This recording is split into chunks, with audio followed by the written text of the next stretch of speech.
నేటిదిన వాక్య ధ్యానం కొరకు 40వ కీర్తన 2వ చరణంలో రాయబడిన వాక్యాన్ని చదువుకుందాం. నాశనకరమైన గుంటలో నుండి, జిగటగల దొంగ ఊబిలో నుండి ఆయన నన్ను పైకెత్తెను. నా పాదములు బండ మీద నిలిపి నా అడుగులు స్థిరపరిచెను. చదవబడిన ఈ వాక్య భాగంలోని దీవెన నా ప్రియులకు మీరు అందరూ పొందుదురుగాక. వాక్య ధ్యానం కొరకై ప్రార్థన. ప్రేమ కలిగిన మా తండ్రి, మీ వందనాలు. మాతో మాట్లాడే పరిశుద్ధాత్మదేవ, ఈ దినం చదవబడినటువంటి ఈ వాక్య భాగంలో నుండి మాతో మాట్లాడి మమ్మలను బలపరచుమని యేసుక్రీస్తు నామములో ప్రార్థిస్తున్నాను తండ్రి, ఆమెన్.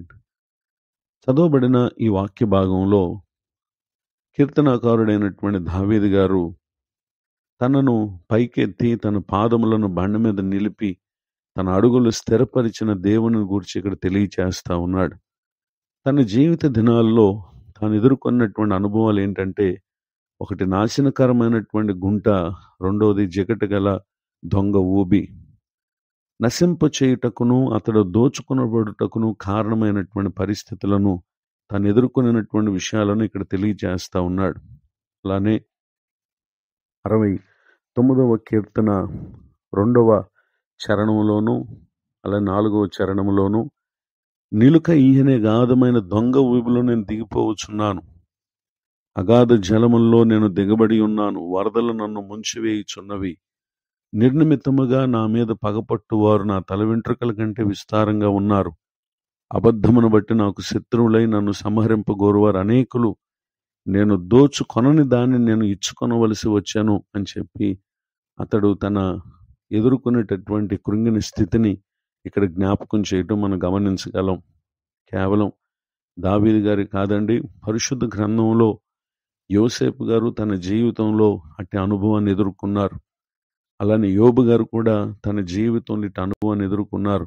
అంత మాత్రమే కాక ప్రవక్త అయినటువంటి ఇర్మియా గారు కూడా యూదా ప్రజల చేత ఎంతో బాధను, వేదనను అతడు ఎదుర్కొన్నటువంటి విషయాలను మనం పరిశుద్ధ గ్రంథంలో మనం చూస్తాం. యేసుక్రీస్తు ప్రభువారు కూడా ఆయన శరీరధారిగా మన కొరకు ఈ లోకానికి వచ్చి తానును మన నిమిత్తమై ఎంతో బాధను అనుభవించినటువంటి పరిస్థితులను మనం చూస్తాం. సిలువలో మన కొరకు వేలాడి మన పాపభారమంతా కూడా తన మీద వేసుకుని మన నిమిత్తమై మరణించి ఆయన పునరుద్ధానుడై లేచారు. ఆయన పునరుద్ధానుడైనటువంటి దేవుడు గనుక నేడు ఎందరూ గుంట అనే అనుభవంలో ఉన్నా, ఊబి అనే అనుభవంలో ఉన్నా, నిశ్చయంగా ఆయన తట్టు చూసినట్లయితే ఆయన తన మీద అనగా తనలో ఆయన మనల్ని నిలబెడతారు.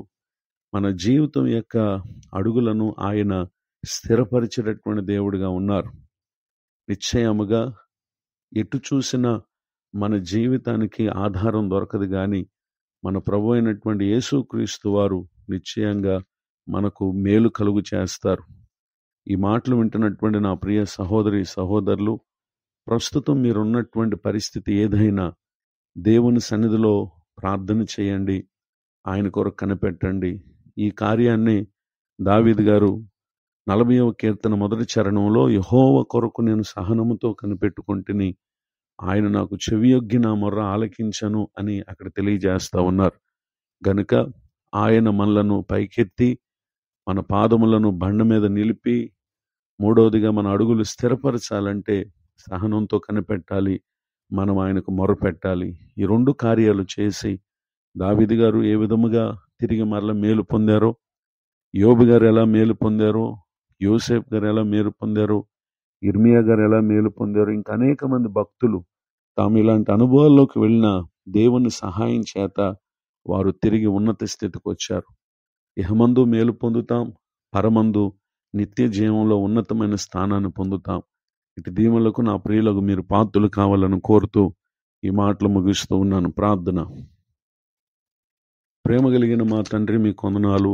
నేడు విన్న ఈ మాటల చేత మా ప్రియులు అనుభవించుచున్న పరిస్థితులు అవి ఏవైనప్పటికీ నిశ్చయముగా మీ కొరకు సహనంతో కనిపెట్టి మొరపెట్టి, నాటి భక్తులు నేటి ఈ కాలమందు మీ యందు విశ్వాసం ఉంచినటువంటి వారును నీ సహాయాన్ని ఏ విధంగా పొందుతూ ఉన్నారు, అట్టి సహాయం మా ప్రియులు కూడా మీ యొద్ద నుండి యేసుక్రీస్తు నామమున పొందుదురుగాక.